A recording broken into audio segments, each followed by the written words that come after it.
Hi. So after listening to Chris, I'm feeling a little naive having put this presentation together.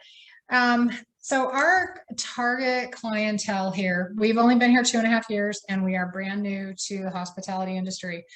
We come from a background of we've traveled a lot, so we've always been on the other side of it, and so we have a lot of user experience.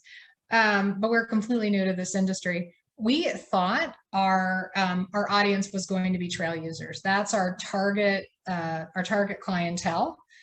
We naively did not know that that wasn't the only thing that people came to Joseph for. I mean, we know there's an art district, we know there, our restaurants and everything, but so anyway, so that is our demographic. And what's interesting, I think, in Joseph is that a lot of the businesses don't cater to trail users. So they have we have restaurants, we have a sporting goods store, but we don't really have, and we have the Forest Service is located here, but we have Winding Waters. Winding Waters, right. So it's an interesting.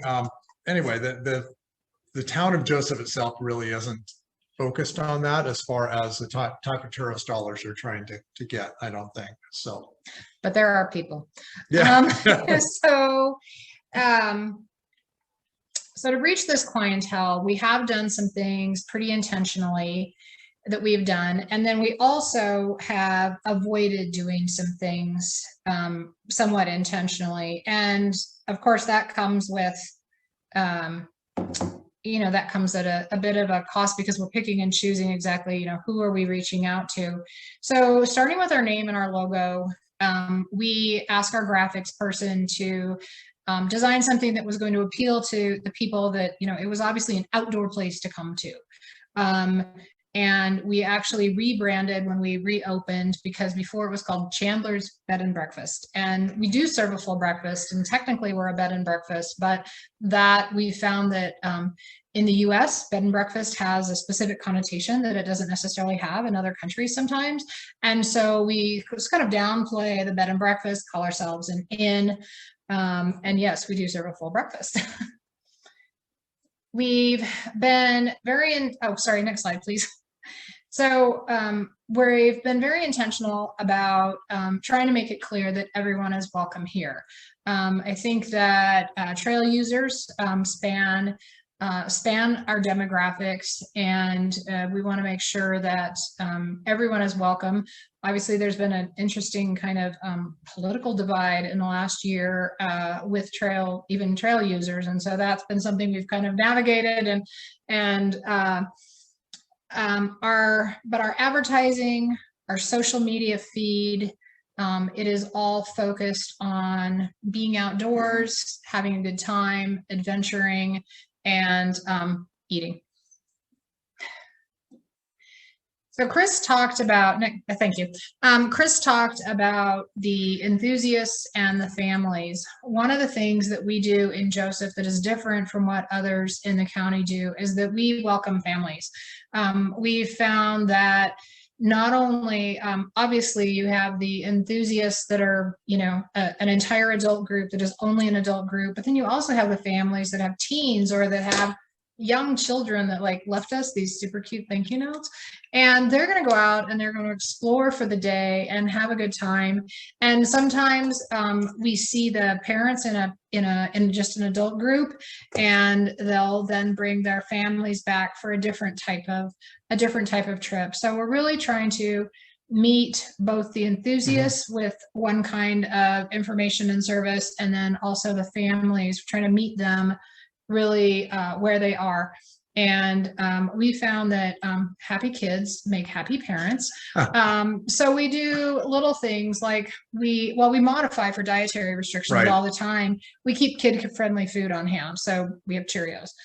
We make hot chocolate. Little tiny things like this that don't cost us really anything, but let that family know that they are welcome here. And then we help them find family size adventures, whether they're, teens or whether they're little kiddos that can go on a 20-minute walk. And I think last summer, especially, we had more of the enthusiasts here, even though we had several. Actually, we had families that you could classify as enthusiasts. For sure. So that they stayed here 2 nights and then they headed out for a week, and then some of them they booked a return trip, and so we had them both coming and going. And when they come back in off the trail, they want to shower, they want a meal, and they just want to crash. And so we're able to provide that for them. So it works out pretty well. But the families, and our demographics are different in the fall, just because it's a different group of people that travel, and so we do try to cater to I don't know what classification they fall into. They're basically more the retirees that want to be out on the trails and they only want to go a mile or two. They just want to sample it. And so we have those too, and it works out pretty well because we can get them out and show them where to go. And this does cost us a little bit of business with we are looking for 2 queen beds in a television group. Yeah. And we've had to decide that's okay because we have to pick who we're trying best to serve. And anyway. And our running joke is you will not find a doily anywhere in our establishment. So there are bed and breakfasts here that do that. That's not they're lovely. They're beautiful. Yes, but that is just not us. So yeah, we kind of focus on people that want to get in and get out and have a lot of fun outside. So and we found that it's really not an age thing.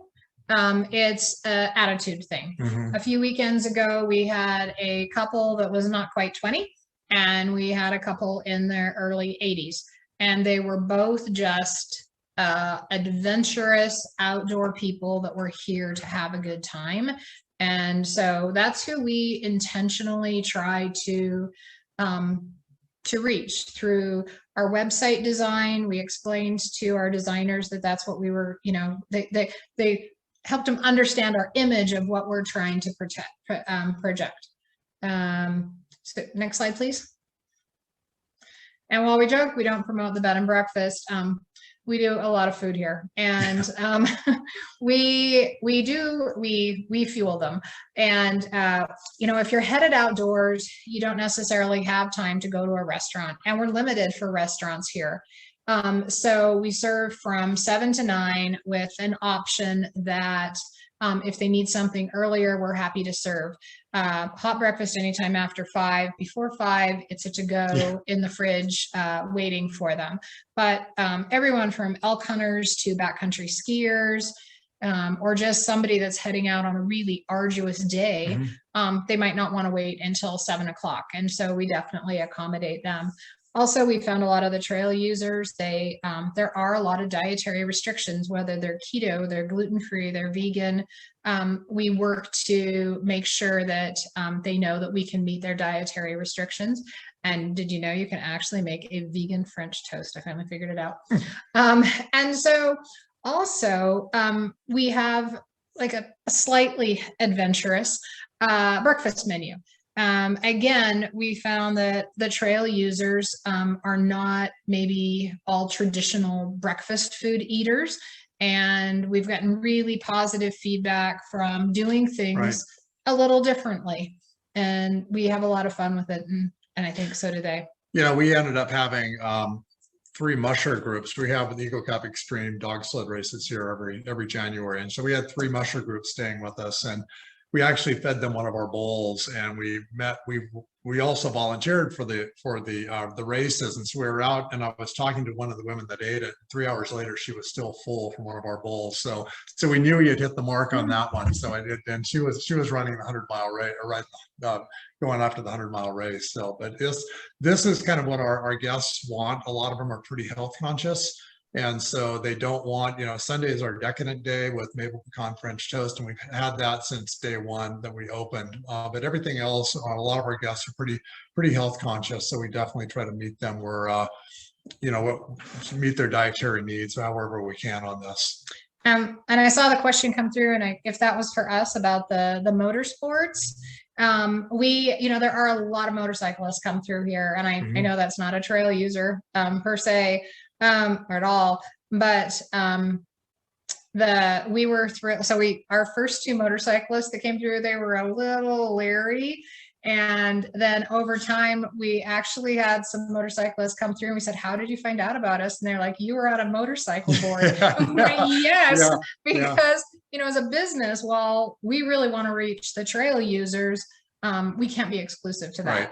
And so bridging that gap of, here are trail users, you know, we're here for you. And by the way, the motorcyclists are going to be comfortable too. That was a little tricky. Yep. I mean, we have one room that's basically an extra long twin and 2 extra long bunks, and that's our motorcycle room, because we have guys that stay in that all the time. So it works out pretty well. You know, and that's another thing that we do that I meant to touch on an earlier slide is configurations of the rooms.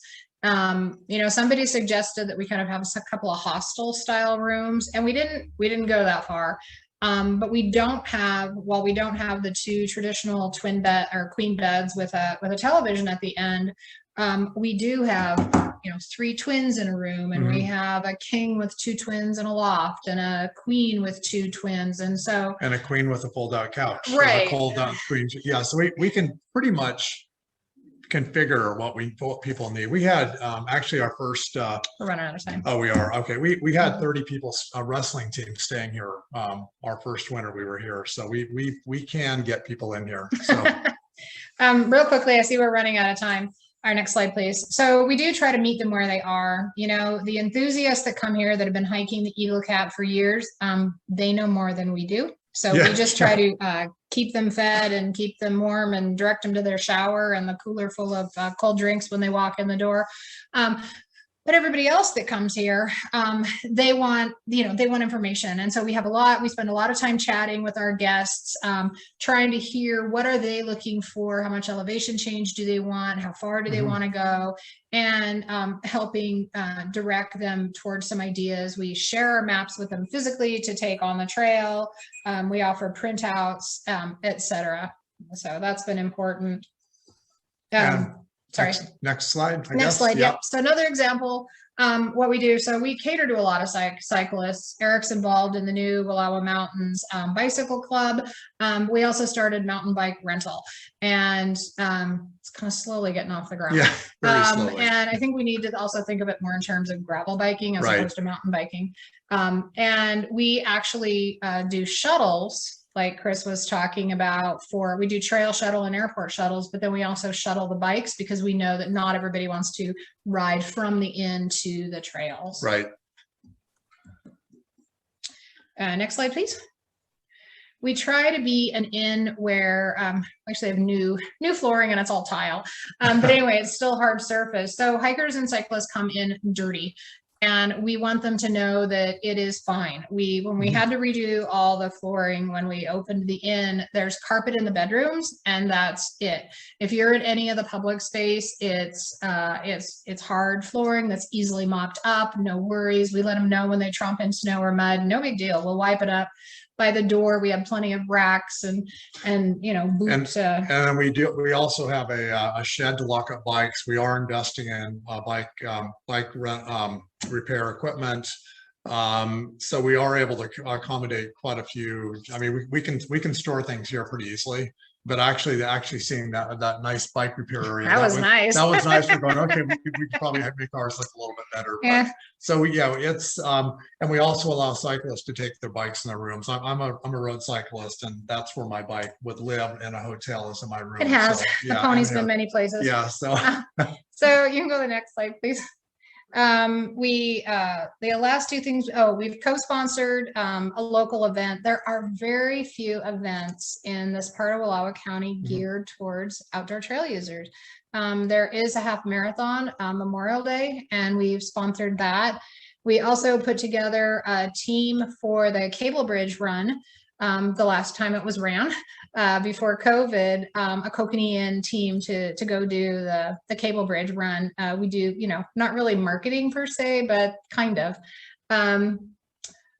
So that's what we're trying to do. And Chris gave us a lot more ideas. Yes, yeah. This has been super interesting. Any questions? Yeah. Oh, I think you're going to wait for questions. Oh yeah, great. Sorry. Actually, we're going to wait for questions. Yep. But you can grab Eric and Michelle's contact info off the screen, and we can send that out later too. And now we'll turn it over to Thank you, Chelsea. Thanks, Eric and Michelle.